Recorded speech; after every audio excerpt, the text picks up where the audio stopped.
Breathtaking. Majestic. Beautiful. Diversity. Memorable. Unique.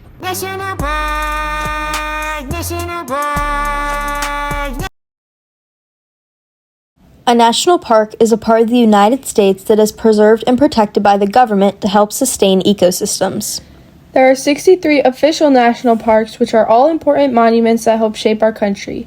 National Park Services manage 84 million acres of land. Settlers were traveling out west and discovered scenery places such as Yellowstone River and Yosemite Valley. During this time, Native Americans attempted living and settling along rough, dry, and rocky areas, but it was very dangerous for them along the rims and edges. According to History.com, prior to the 19th century, most Europeans and Americans viewed nature solely as a resource for food, clothing, and shelter. In Europe, early attempts at nature preservation centered upon the efforts of wealthy landowners to conserve trees for timber and wildlife for game hunting. Before the 19th century, citizens realized how important nature preservation was. Naturalist, known as the father of the national parks, John Muir, helped preserve the area. He was credited and most known for creating the national park system. The first person to explore national parks was John Coulter in 1807 and 1808 to gain trading experiences. Some members of the Washburn-Langford-Doane expedition traveled south, starting at Helena to the region of Yellowstone in 1870. For 11,000 years, Native Americans lived in what is now the national park properties. The government wanted these territories and tried to remove them from the area. As this happened in 1864, President Abraham Lincoln responded to the pressure of taking care of nature by creating the Yosemite Land Act to protect Yosemite Valley. Congress of the U.S. set 3,400 miles of square land aside in Wyoming, Idaho, as well as Montana to create Yellowstone Park. It was first established in 1872. President Ulysses S. Grant signed a landmark bill, the Yellowstone National Park Protection Act, into law on the 1st of March in 1872. It was a bill to make the grounds a park for the public to enjoy and experience. According to the National Parks Conservation Association, in the mid-1950s, the National Park Service initiated Mission 66, a decade-long billion-dollar program that vastly improved the buildings and gave birth to a new shiny idea, the Visitor Center.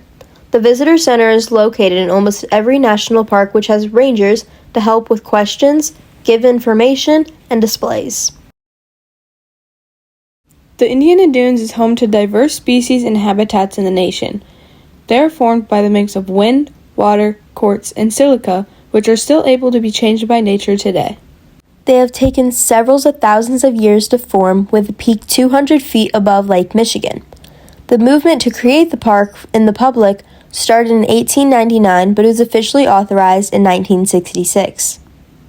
It is the 61st official park with about 15,349 acres, 15 miles of shoreline, and 15 miles of trails. In 2021, over 3 million visitors went to the Indiana Dunes, with 60% of them being somewhere other than the state of Indiana. But on a yearly average, they get about 1.6 million, according to Brant Bauman, a deputy director of Indiana State Parks. The Grand Canyon rocks were formed millions, possibly billions of years ago, according to several different scientists, but it became a national park in 1919. It flows into the states of Arizona, Nevada, Utah, and Colorado. It is a popular visitor attraction with about 5.9 million visitors each year. Visitors can view sedimentary and primary sandstone layers that give information about different periods of time. John Muir commented on the beauty of the Grand Canyon, explaining the radiant and unique parts of the earth. Some of this beauty includes wildlife, with about 8,000 known species. These animals have a large area to live in. The Grand Canyon is about 277 miles wide, and its deepest point being about 6,000 feet down. Sudden changes in elevation allowed the Grand Canyon to change its own weather, including precipitation and temperature. Well, right before I went to Yellowstone, Yellowstone had major fires. And a lot of people were upset because the firefighters didn't put out the fires in the national park, and some people thought they should. But what they forgot to realize is fire is a part of the natural development of national parks. So by the time I got there and I would go and visit some of the areas that were the burned areas, there was already new life beginning to spring up. And that was the most incredible thing I think that I've ever seen. Better scientific understanding of protecting wildlife, native plants, and natural resources has strengthened the commitment of the role of national parks. Preserving these natural resources gives us clean water, air, and an open space for future generations. Previous generations used these lands to fight battles like the Civil War.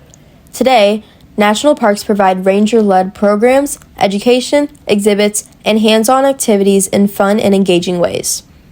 National Park Services interprets cultural stories to better understand society in the parks. They provide living museums that allow our country to understand moments that help shape our nation. They also provide animals food, area to raise their children, grow, and rest to threatened and endangered species. The national park helps humans by decreasing medical costs through increased exercise of exploring the parks. In conclusion, national parks are important monuments to help shape our country in several ways. They provide species areas to grow and live.